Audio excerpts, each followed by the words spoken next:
Hi friends, this is Mainak Misra and welcome back to my channel. Today I will discuss with you Alfonso Cuarón's Y tu mamá también.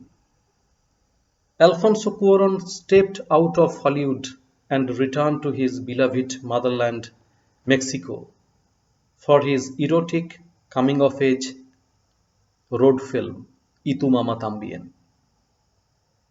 Even though apparently it looks like a comedy film, there are multiple layers underneath it. Amidst the growing up and sexual awakening of two teenage boys, Cuarón highlights multiple important contemporary issues in Mexico at the juncture of 20th and 21st centuries. Two teenage boys go on a road trip with a much older woman who seduces, teases, and has sex with them. In the backdrop of their journey, the film highlights Mexico's political unrest, social class division, poverty, the curse of modernization, artificiality and capitalism, and homosexuality. However, the fragrance of youth does not stay long. In the end, the woman passes away, and the boys never meet again. The film shows two parallel tracks. On one track, the boys mature, they progress toward maturity. And on the other track, Mexico progresses toward a much stronger democracy. Now let's discuss the story. Elite class Tenoch and lower middle class Julio are close friends and teenagers. They have sex with their girlfriends before seeing them off at the airport for their Italy trip. They have their usual teenager sexual fantasies. At a wedding party, the boys befriend Tenoch's cousin Hano's Spanish wife Luisa and invite her for a trip to a sensuous imaginary beach, Heaven's Mouth. Initially, Luisa is not interested. However, when Hanno informs her over phone that he has cheated on her, she accepts that invitation and the trio starts their trip to Heaven's Mouth. During their journey, they discuss their previous sexual experiences, their previous lives, their works, and rural Mexico's immense natural beauty unfolds in front of their eyes. The time period is just before the famous Mexican election that dethrones institutional revolutionary party at the regime after the regime of 71 years, and National Action Party. The president Vicente Fox was from the National Action Party, PNI. And everywhere the protesters are demonstrating and countless police officers are on continuous search and arrest operations. They spend that night in a hotel where Luisa seduces and has sex with Tenoch. This creates tension between the boys. So to equalize that, Luisa seduces and has sex with Julio as well.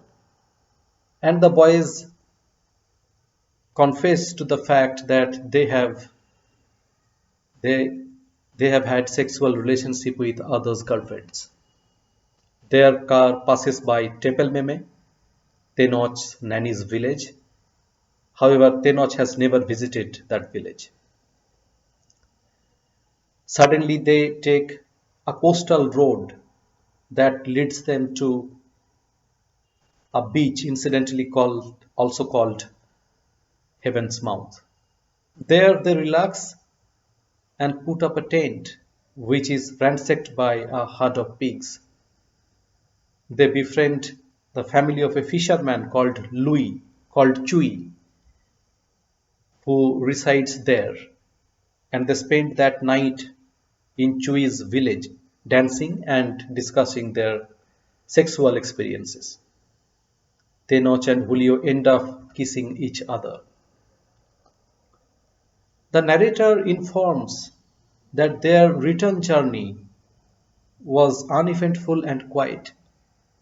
Luisa stayed there to explore a few more beaches, and the boys' girlfriends broke up with them. They also stopped meeting each other. After a year of their trip, they meet by chance at a cafe in Mexico City.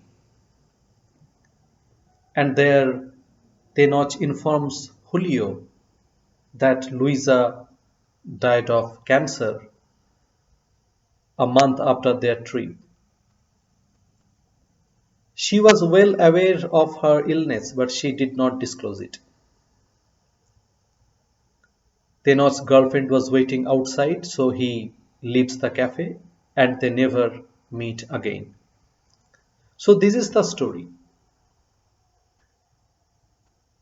Itu Mama Tamben highlights multiple important issues. Alfonso Cuarón was staying in New York and he was very much well settled in Hollywood. But he was bored and he confined himself in his New York flat apartment. He was sure that he was not making the type of films that inspired him to be a filmmaker. So he called his brother Carlos and together they decided to make an original Mexican film. So even though this film is erotic coming of age road film, but the heart of this film is Mexican. And Cuarón's long-term collaborator and cinematographer Emmanuel Lubezki captures the magnificent views of rural Mexico. From sunshine to sunset, from vacant streets to beaches, his camera captures Mexico, its sublime beauty, and its people. The film shows political unrest just before the famous election that dethrones the Institutional Revolutionary Party. And the first time Mexico got a president not from Institutional Revolutionary Party in the last 71 years. Multiple police officers are interrogating and arresting protesters. They are demonstrating almost everywhere. And it shows two parallel tracks. On one track, the boys mature, and on the other track, Mexico matures as a democracy. It gets much stronger version of its democracy. The film also shows social class division in Mexico. Tenoch belongs to an elite class. His father is Harvard-educated economist. He is a state secretary, always beside president, and he lifts the toilet seat in Julio's house by his feet. So he belongs to an upper class family, whereas Julio belongs to a lower middle class family. His mother is a normal employee. He doesn't like all these aristocracies and all these formalities. So he asks Luisa at the waiting party, do you enjoy all this? Do you like all this? So clearly Cuarón shows the class difference, the class division in Mexico just before the change of political landscape and before the start of the new millennium. The film also shows poverty. We see a beggar asking for money. A bricklayer, Marcelino, was hit by a speeding bus and he died there.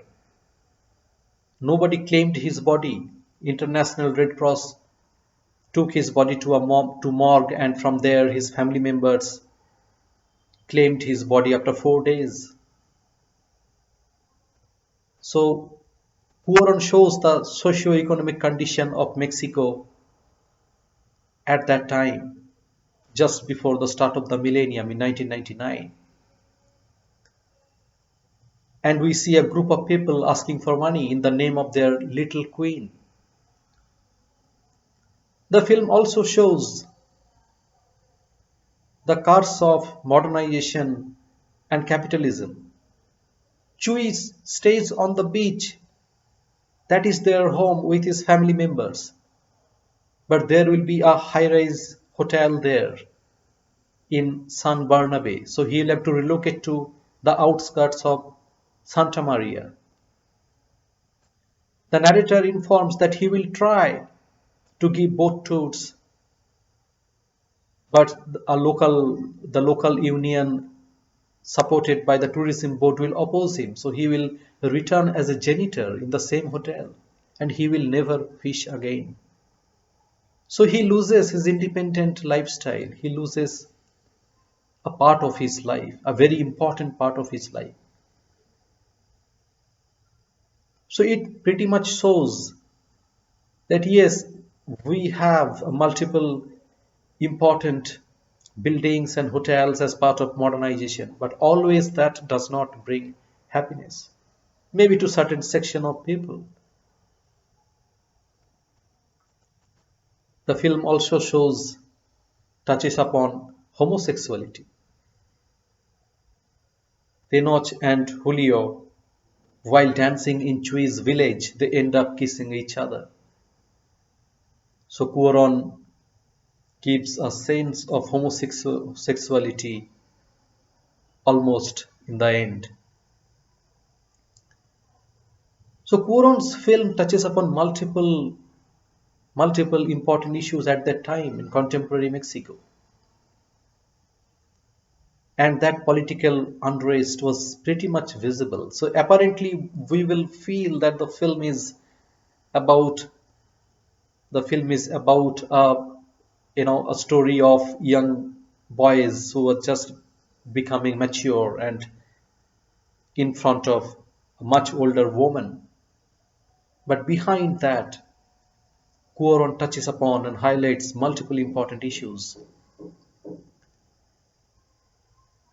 Gael Garcia Bernal as Julio and Diego Luna as Tenoch wholeheartedly and efficiently portray Mexican youth just before the change of the political landscape and just before the starting of a new millennium.